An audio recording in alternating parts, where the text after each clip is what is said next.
The first type of intangible asset we'll be talking about today are those intangible assets that simply can't be valued financially. So, what are intangible assets? Well, in short, they're assets that are simply not physical in nature. Some of these intangible assets, as I mentioned, can't be measured with a dollar sign. Includes things like a person's human assets, the relationships they've developed in their life, and their intellectual assets, the education they've received, throughout their life, as well as their traditions, the history and culture of their family stories. And it also includes things like their spiritual assets, the moral, religious, or philosophical life values that a person has and cherishes through their life. So traditional estate planning tends to focus solely on financial assets, those physical assets and types of intangible assets that can be valued financially.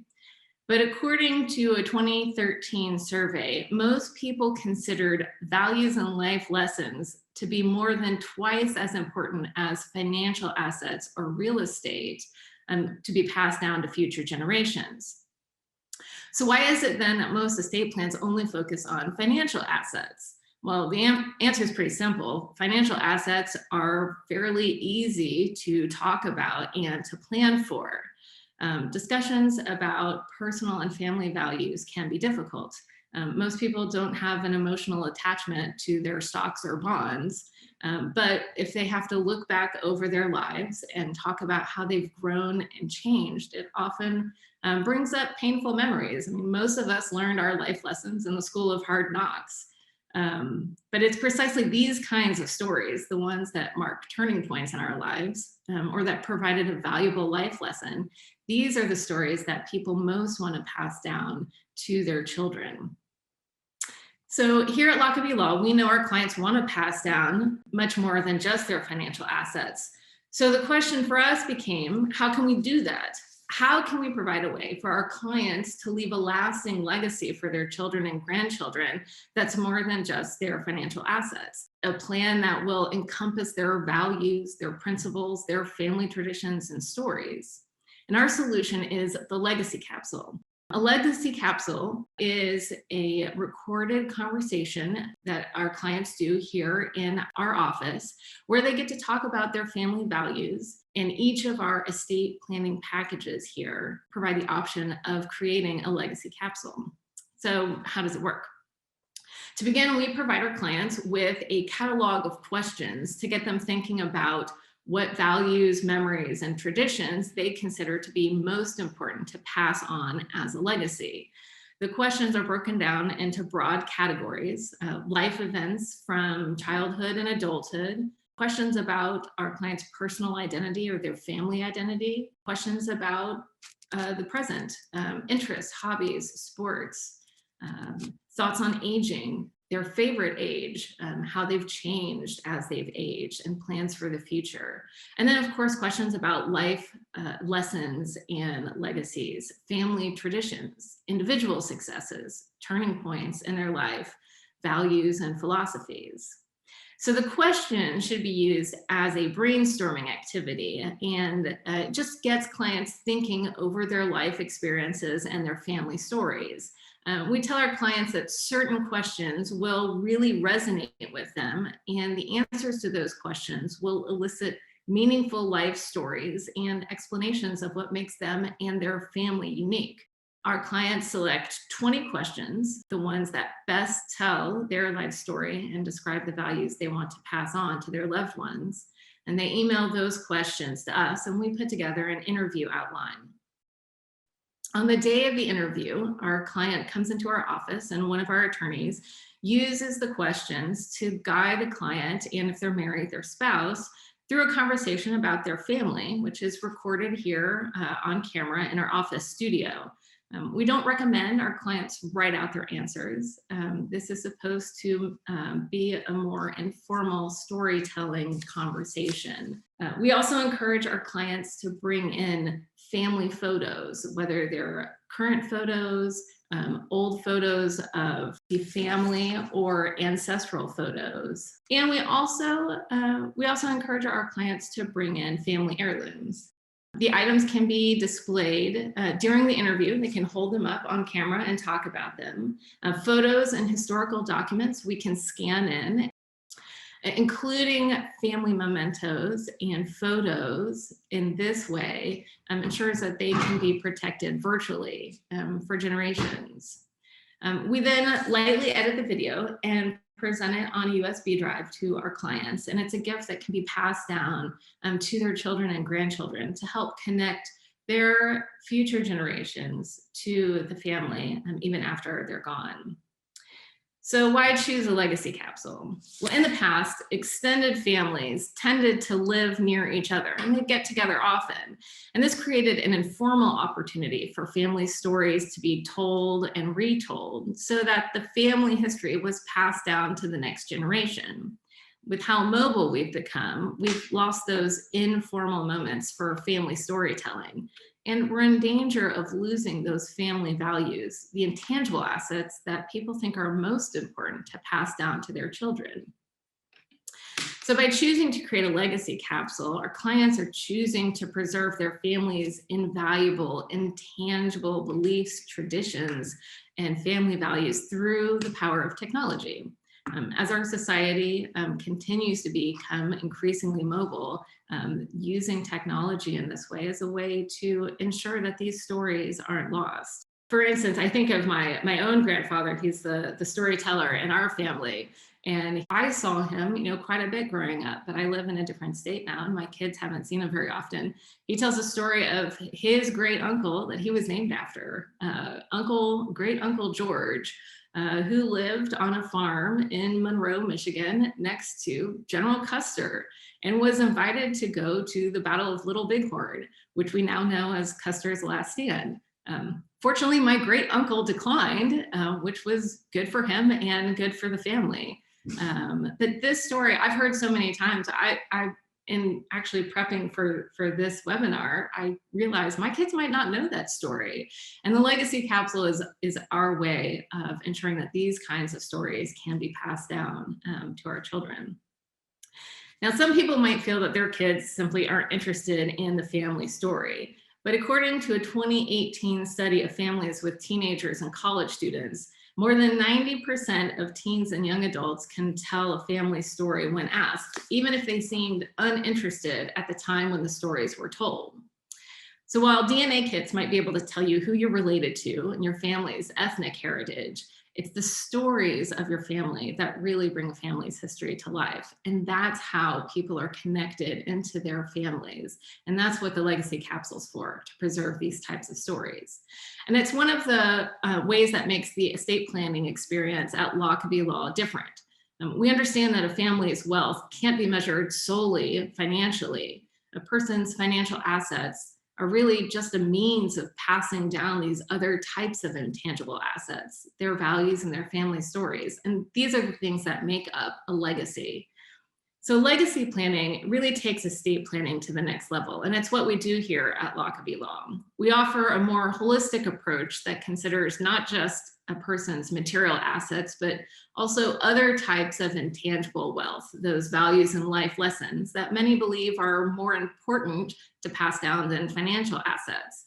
Now, this doesn't mean that legacy planning disregards your material wealth. Instead, we just use your financial assets as a tool for passing down this broader legacy. And our legacy capsule is one of the ways that we ensure that our clients can pass down a family legacy. Legacy capsules are ideal for families with young children, families who are expecting, or simply anyone who wants to preserve their rich family heritage forever. I'm going to turn now to talk about a different type of intangible asset, one that might have real financial value, intellectual property. Intellectual property includes things like copyrights, trademarks, and patents, or the goodwill of a business, its brand reputation and customer loyalty. And most small business owners know they need to have a succession plan in place for their business, but individuals, when they're cataloging their assets in the estate planning process, they often forget about their intellectual property. So we're going to take a brief look at some of the estate planning issues that come up with intellectual property. Intellectual property can be divided broadly into two different types. There's industrial property, which includes trademarks, trade secrets, and patents. And then there's copyright, which includes literary work. In the industrial property category, patents have a limited lifespan of up to 20 years. Trade secrets can be protected indefinitely with certain caveats. And trademarks can also be protected indefinitely, but they require renewal every 10 years. So when a person is creating an estate plan that includes industrial property, it's important to carefully consider the ongoing requirements for protecting those rights, such as renewal deadlines and fees. And it's important for clients to be able to have a catalog of what property rights they have, and also the deadlines, so that that can be passed on and those rights can be protected even after the client's death. Now, on the copyright side, we're beginning to see more issues with copyright with the rise in self-publishing. In the past 10 years, self-publishing has continued to grow as an industry, and it's difficult to trace the actual number of self-published books. But according to one estimate, as of 2018, there were over 1.5 million self-published titles. Now, for copyright, whether it's a self-published book or any other type of literary or artistic work, the copyright is automatic. But to enforce those rights, the owner has to register the copyright with the US Copyright Office. Now, it's helpful to think of copyright as a bundle of rights. And so we talk about it as a bundle of sticks. So you have the work that's created, and then there are the exclusive rights to reproduce the work, or to distribute the work, or to perform the work, or to display the work, or to create derivative works that are based on the original. And each of these rights can be sold or transferred individually. Copyright is generally enforceable for 70 years after the death of the creator. Now, for estate planning purposes, it's important to remember that the original work is separate and distinct from the copyright itself. So transfer of ownership of the physical work does not convey any rights in the work itself, any of those copyrights. So for an example, an artist might bequeath the physical painting to a charity, but this wouldn't give the charity the right to reproduce the painting. Both the physical work itself and the copyright have to be planned for separately. Now, copyright has no intrinsic value at its creation. The copyright value is determined by its future earnings, which make it almost impossible to determine fair market value at the time the work is created. Because of this, US copyright law gives the creator a right of termination, which allows the creator to recapture any rights that were previously transferred. At the creator's death, this termination right passes to statutorily defined heirs. So in the statute, it's the creator's surviving spouse. If there's no surviving spouse, then the children, and then the grandchildren. The termination right passes automatically to the statutory heirs and can't be waived or transferred unless the copyright is transferred in a will. So where a copyright is part of a trust-based plan, the copyright will not, that right of recapture will automatically go to the statutorily defined heirs if the copyright's transferred through a trust. The only way to transfer the right to recapture the copyright is if it's actually transferred in the will. For passing down copyright materials, as with any other intellectual property, it's important that the creator maintains a catalog of all of the copyrights. It should note any relevant dates or deadlines for filing fees for copyrights, a list of which rights have been transferred, instructions on who to notify regarding the creator's death, and also how any royalties should be paid. Authors with multiple works might wish to actually name a literary executor, someone who has experience and can be of the literary estate, and particularly in places where there are unpublished manuscripts, letters that might potentially be published, any unpublished works that are waiting to be published.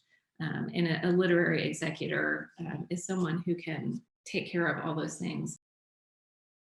So those are some of the estate planning processes for intangible assets, whether those assets are the type that have no financial value but are intrinsically invaluable and people consider the most important thing to pass down, or whether they might actually have some value, being intellectual property.